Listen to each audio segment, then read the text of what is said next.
This is Samsung's Galaxy A23 5G, and if it sounds familiar, that's because we saw the non-5G model come out a few months ago. The obvious difference here is that Samsung has swapped the chipset to a 5G capable one, but what else does this phone have in store? I'm Will for GSM Arena, and let's find out in our Galaxy A23 5G review.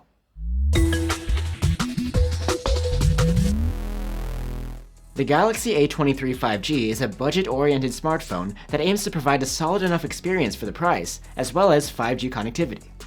The phone brings a no-nonsense, monocolored design. It's made from plastic, and the matte finish is smooth to the touch. You get a rounded plastic frame, and overall the A23 5G feels solid enough in hand. There is no ingress protection here though, like you'd get on higher-tier Galaxy A series phones. The display of the A23 5G is a 6.6-inch PLS LCD with a 1080p resolution, Gorilla Glass 5 protection, and a 120Hz refresh rate. This panel is sharp enough with a pixel density of 400 ppi, and the colors are fairly accurate too. The contrast is quite good for an LCD, but there is no HDR support though. The brightness here is alright, but nothing special. We measured a maximum of 430 nits with a manual slider, and this can boost to about 510 nits in auto mode. An issue is that there's no ambient light sensor. The phone uses the selfie cam to determine the level for the auto brightness, and it's not that reliable. One clear upgrade over the 4G model's display is the 120Hz refresh rate, as opposed to 90Hz. The refresh rate will dial down to 60Hz when you stop touching it too, to save energy. The problem is, while the high refresh rate is meant to make your user experience more smooth and fluid, this is also limited by the hardware of the phone. In our case, we encountered plenty of hiccups and slowdowns, even when just doing some standard everyday tasks. Opening and closing apps, browsing around, or using the camera all require a bit of waiting for things to load. We believe the reason is that we have the version with just 4 gigs of RAM. Hopefully the variants with 6 or 8 gigs don't have the same issues with slowdowns. We suspect the RAM is the bottleneck here because the chipset itself is a pretty solid one. It's a Snapdragon 695 5G, and we've seen these quite often recently in the mid-range. You'd expect decent performance here, and when it comes to both the CPU and the GPU, the benchmark scores of the A23 5G aren't bad. They're about middle of the road for the class. There's nothing wrong with the software either. The A23 5G has already received an update to Samsung's latest OneUI 5, based on Android 13. It's feature-packed and bloat-free, and it gets solid software support from Samsung as well. OneUI 5 brings a few new features, like modes. These are profiles that you can set up to control your phone's behavior based on what you're doing, like Do Not Disturb while you're at work.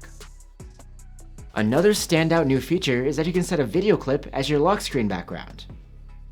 We're planning to make a dedicated video for OneUI 5 quite soon, and we'll add a link to it here as soon as it comes out. For audio, the Galaxy A23 5G has a headphone jack and a single bottom-firing speaker. It's loud, scoring a very good mark on our charts, and the sound quality is good too, with decent vocals and even a bit of bass.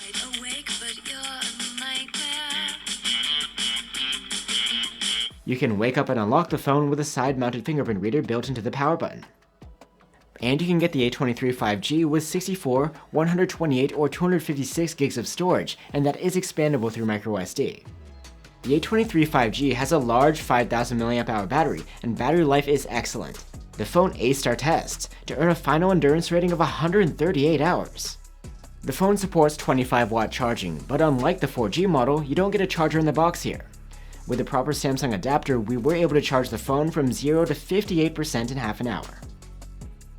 Finally, we're onto the cameras, and the A23 5G has quite a few, though the secondary ones are of a budget nature. On the back, there's a 50-megapixel main cam with OIS, a 5-megapixel ultra-wide cam, a 2-megapixel macro camera, and a depth sensor. The main camera saves 12.5-megapixel photos by default, and during the day they turn out great. There's plenty of resolved detail, accurate colors, low noise levels, good dynamic range, and superb contrast. But probably our favorite thing about these photos is the balanced and natural look, thanks to the laid-back processing.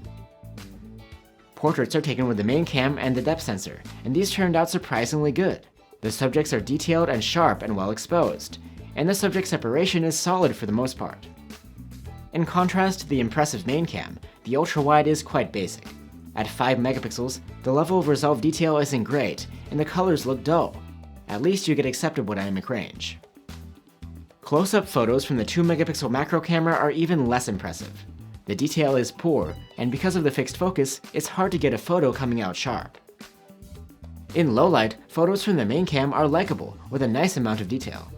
There are occasional clipped highlights though, and the colors come out either a bit washed out looking or reddish. The night mode works only on the main camera and takes a few seconds, both to shoot and then to save the photo. But as a result, you get restored highlights and a little more detail in shadows. The colors are more realistic looking too. But unfortunately, the photos are softer overall than the ones taken without night mode. Nighttime photos from the ultra-wide cam have adequate exposure, but they fall apart in every other aspect. The level of detail in particular is quite poor.